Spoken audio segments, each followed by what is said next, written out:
nous sommes contents de faire ressortir qui paiement fees d'examen pour tous enfants dans sa totalité, c'était une promesse électorale. Et nous ne sommes pas d'accord quand le Premier ministre vient dire, mais puisque c'est nous qui payons, nous avons le droit de mettre conditions. Right.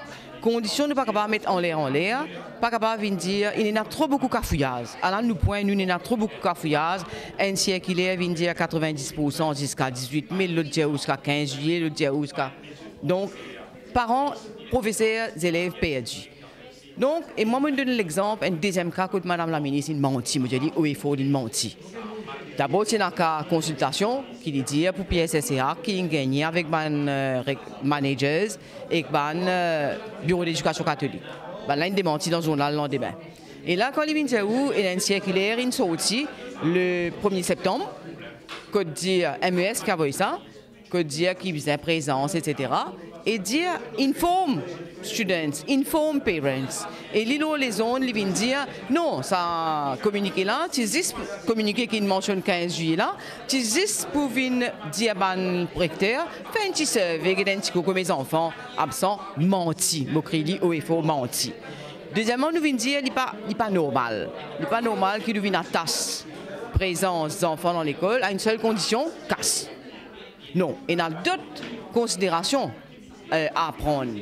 Et nous demandons, ministre, hold on, parle de l'avant, pas mettre gros léger le bonus d'Imoun, comment dire, pour 15 à 31 décembre pour payer, ben là, il y a un bonus de payer fils d'examen. À nous assister tous les partenaires, nous guettons un petit coup, bien regarder le système présence dans l'école. Est-ce que ça un système présence qui est dans l'école aujourd'hui, est-ce qu'il est fiable? Il apprend présence grammaire, il apprend tantôt, il apprend break, il a un chèque qui peut prendre, l'autre forme teacher. Sinon, un professeur par là, passé, j'ai dit, prends sa présence là, un petit coup, s'il te plaît, même quand les élèves là. Et dans pire, il a l'école, les élèves, ils prennent leur propre présence. Et c'est là qui nous peut dire, aux 10 jours, pour venir dire, c'est pas, les enfants là, ont droit à cette subvention, fils d'examen ou non.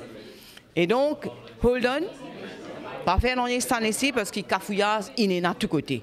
Par exemple, comme on prend une circulaire qui vient dire, qui recteur, heads of school, besoin monitor, absence d'enfants, j'ai une base mensuelle.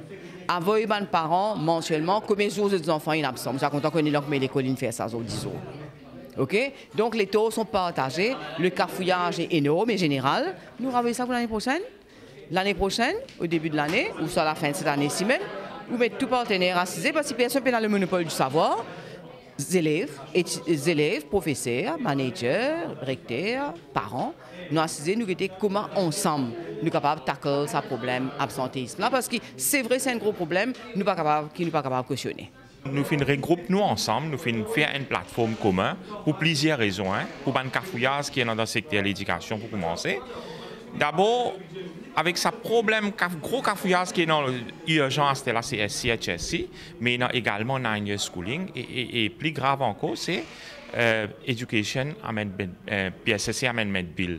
Donc, pour contrecarrer tout ça, un problème, tout ça, un cafouillage dans l'éducation là, nous formons ce mouvement là. Mais ce qui est plus important, le gouvernement, il comprend qu'il est dans une situation d'illégalité. Et il n'est pas capable d'impose des conditions aux parents. Il n'est pas capable, les enfants finissent qu'on pose l'examen après, oblige maintenant pour payer l'examen. Et ça, c'est illégal. Donc, nous pouvons dénoncer ça. Et finalement, une quantité de cafouillage au niveau de la circulaire, le ministère n'a pas fait ce travail comme on bien faire. Et je bien accepter ça. Moi, je me dis, l'année prochaine, nous assisons tout le monde autour d'une table de trouver une solution qui est capable d'implémenter, une solution qui est correcte, qui n'est pas fait des poids des mesures entre les riches et les pauvres, et qu'il est là, tous les enfants à composer, et je respecte les critères qui mettent sur place, mais besoin d'un mécanisme, besoin d'un framework qui est viable, et il ne fallait pas qu'il y ait des catégories d'enfants, ça nous pas d'accord. Il fallait que tous les enfants aient une chance égale. PSSC Amendment Bill, c'est un cadre de Saint-Valentin qui Mme Doukan fin de soumission au mois d'août. Vous pouvez oublier Saint-Valentin, c'est au mois de septembre, au mois de février. OK? Alors, c'est un amendement incroyablement malhonnête parce qu'il peut donner pouvoir à ce monsieur et là il y a un gros conflit d'intérêts et nous pouvons travailler dans un dossier, nous pouvons rouler build-up dossier là assez solide pour nous capables à l'ICAC pour dénoncer Mme Doukan et ce conflit d'intérêts qui est là-dedans. Là, il n'est pas capable de dire qu'il n'est pas connaît ce monsieur, vous pouvez comprendre là. Il connaît bien qui ça se miché. Alors, il suffit bien avant de mettre la loi comme ça. D'abord, nous parlons de l'ICAC. L'ICAC a fait ce travail. C'est l'ICAC qui vise à remettre de chez là. C'est l'ICAC qui vise à travailler de chez là, les remettre de chez là à la justice. Donc, nous parlons de l'ICAC. Nous ne parlons pas de la justice, nous parlons de l'ICAC. Et l'ICAC qui vise à faire ce travail.